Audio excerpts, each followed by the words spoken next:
We're going on a wine tour. I don't even really like wine, but it seems like the thing to do here in Georgia. Oh, by the way, we're in Georgia, Tbilisi, the country, not the state, guys, country.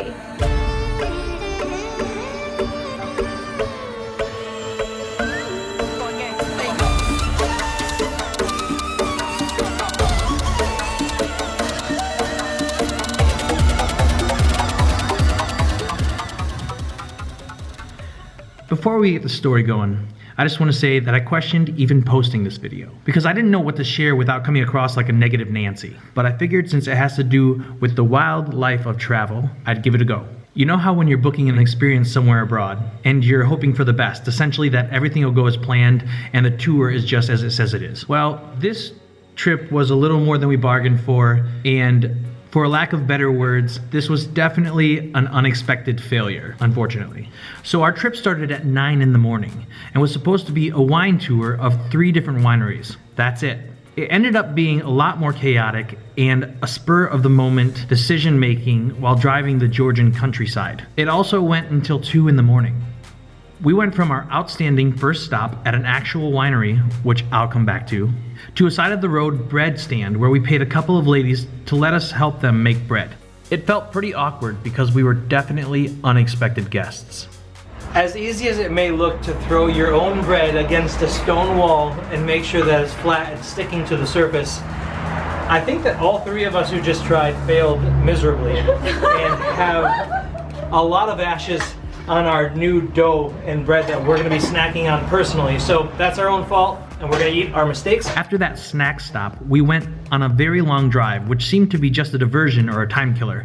We were literally asked at random if we wanted to go ziplining in between stops. We didn't. This extensive drive took us to a castle. Be careful with the stabs, right? Oh, wow, yeah. Okay. I have little legs. With a wonderful view of a small old town area for tourism, and that was beautiful, but unexpected. We drove away from there to a monastery district with some very old religious relics, churches, and informational value. Again, this was a beautiful place, but not what we were expecting. Evidently so sacred, you can't even bring a camera inside, so that's why I didn't. Our guide, Giorgio, is telling us that it's about time to get over to the feast because people are there waiting for us. So now, officially, we are heading towards our dinner, and I'm not sure if that's the end of our visit or not. It's a big tour. The whole time our driver was making texts and calls, seemingly waiting for a message from our place to eat what they called the feast, which we assumed would be at another winery. After leaving the monastery and having been on the road since 9 in the morning, we finally made it to a small countryside home at around 5 p.m., where we were welcomed with open arms by a very friendly Georgian family. Evidently, our whole experience was supposed to lead us to their place of residence, have us smash grapes together while consuming copious amounts of organic wines before eating a nicely home-cooked meal and letting the evening drift away until midnight. That's right, midnight. Did I mention we were 2 hours drive from Tbilisi? When we got there, he actually asked us how long we could stay, and considering how long the day had been, Laura and I were hoping to get home by around 8 p.m. Turns out they had different plans for us. That's essentially how the evening went, other than a medical issue for one of our guests, which led to an extremely long and confusing day. We're not trying to downplay booking online experiences, considering booking entertaining ways to experience a country is the main way we do things. But because of this trip and the way that our guides went about showing us things, we ended up without a direct storyline or even an ending for that matter. Sometimes things don't always go as planned, I guess is the moral of my story, but this is why I had to tell you about the footage that we did get and leave you on a positive note. All of this being said, we had a fantastic time at the Winery Winery, and if you ever find yourself going to Georgia, you find and book a tour of their winery. Without further ado, here was our tour. We got off on the wrong floor. Okay, so that was off to the wrong start. We're off on a really good start today. Let's go!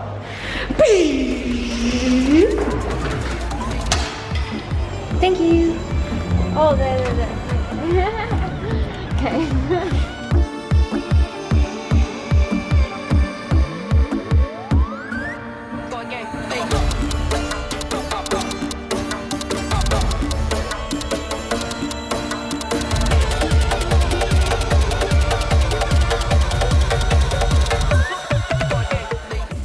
scary driving in this city. I really don't enjoy driving in Tbilisi. This guy just turned around in the middle of traffic. For the other lane. From their other lane. Oh my god. So our wine guide, his name is Giorgio. He's bringing us obviously out to drink some wine. Again, I'm not a big wino, but we're gonna have some fun. We're approaching our first winery. What is it called? Winery winery. Giwani. Yeah. Okay. So we made it to our first winery of the day, and he said that first we're going to talk about how he's making the wine that we're going to be tasting. That's going to be basically it. Find out how it's made, taste some, enjoy. We spent the next half hour learning about and walking through their beautiful garden, trying different fresh picked organic fruits grown on site. And we're seeing our first grapes. Is this a... It's sour, little bit sour, but sour? it Nice. should be sour. It's good, good. It's called Shivindi in Georgian. Actually, this is the... I don't know,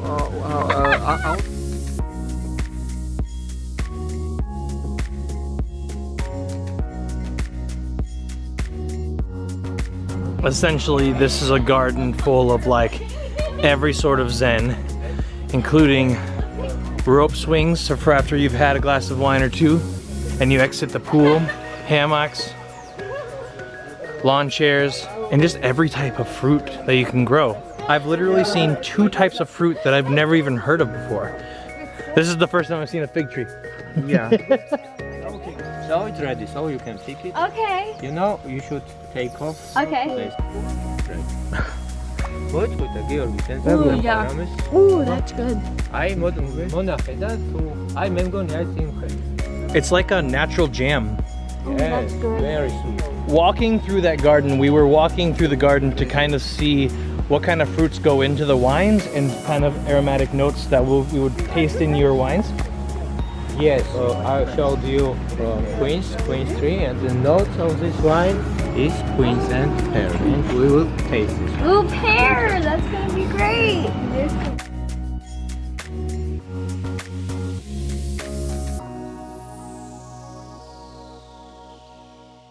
This is where the grapes start. They come in these little boxes each morning, and they do it in the morning because if they wait, then there's going to be reaction and the grapes don't taste as good. After the entryway where these grapes are hand selected, they go into the basement where they're crushed and mixed together. As soon as they're crushed and mixed together, they actually kind of are whooped up into this upper chamber here.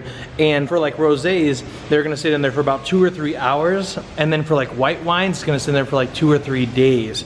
Now that's not the fermentation process. That happens right after that. It goes whoop into these big tanks right here that are all controlled by a control panel with temperature gauges so that they can make sure that everything's going properly. From there, they move everything over to this side of the building where they move it to a cooling chamber, also known as a stabilization for the wine. And it's gonna get super cold. And right down here, it's ice down here. The cooling actually helps with the heavy sediment. It'll sink down to the bottom and separate the wine. Now in this center chamber right here, we have some very sweet and fresh, just grape juice, right? Right. And he asked if we'd like to try just a little. Obviously, that was too much information, but the point is that it takes a lot of effort to produce some of the finest wines in Georgia. Our Giwani wine guide began taking us through their enormous warehouse and let us try the wine at different stages of the process. I don't know how you say. He walked us through their unfinished building to give us a little insight on the advances and future of their company. I'd have to say, if you get to see the finished product, we'd love to hear all about it. So basically he just kind of showed us the grounds and 2 different areas where they grow their grapes. And then he also showed us where they bake bread and where the chef prepares things and things like that. And everything's very traditional Georgian, obviously.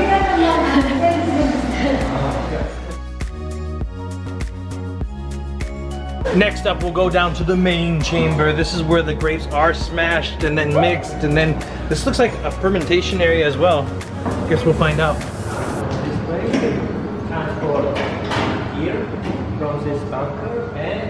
The downstairs of the warehouse was where the magic of winemaking began, and it was pretty awesome to say the least.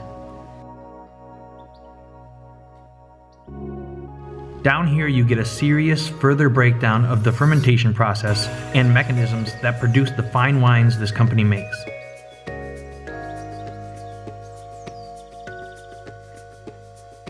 This is where the fermentation, they do stirring here, and this is where the wine is going to sit for a couple months just fermenting. And when it comes out, it's actually going to be a completely different color. They put a cap on it so that no air gets in there and that it's much more natural. Wow, this produces 1,000 bottles an hour, and this is where the labels are made.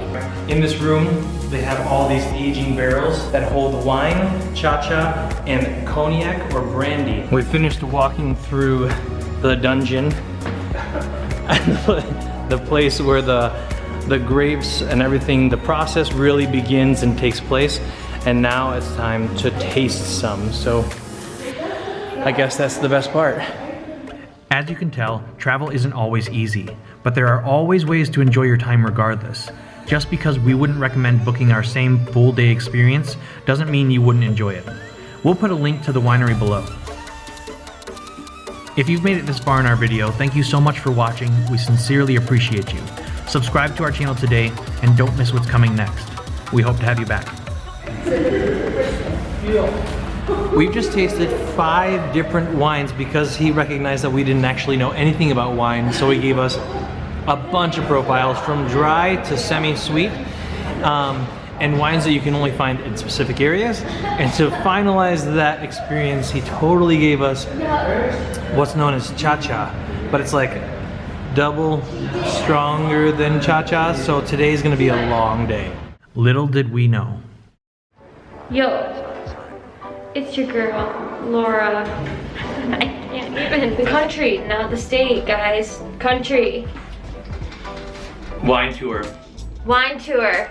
not a beer tour. Oh, that's so sad. I really wish it was a beer tour. We made it into this luxurious van, and we saw a really cute puppy. This guy looks sketchy. He looks like he's 74. He looks like he's gonna rob us. He's just trying to light a cigarette. See, he looked right at me. To be fair, everyone looks right at me and stares. Okay. I'm like probably one of the only people in this city with blonde hair. Show us your superhero stance. That's what you got for me? Yeah, or it'd be like, Okay. Okay, that's better. Yeah, I like that better. thanks. That looks good. How do we zoom out? Why are you zoomed in? Your arms are just too big. When it's a very big harvest amount, they're using it to make vodka. Vodka? Vodka, yeah. Do vodka from everything. With mulberry, for example. Oh my god. That's the first time I've ever seen a fig tree. That's not fig. Oh, what is it? It's the smallest apple. The crab apple. I don't know, that's apple. Ah, it's apple. This is fig. Yeah, that's the fig. This is the first time I've seen a fig tree. Yeah. It has already started to rain. It's supposed to rain on and off all day today. So we can only do what we can do. I'm not happy about this. They made me take this shot of cha-cha, which apparently means very hard liquor, and so now now I'm just giggling a lot.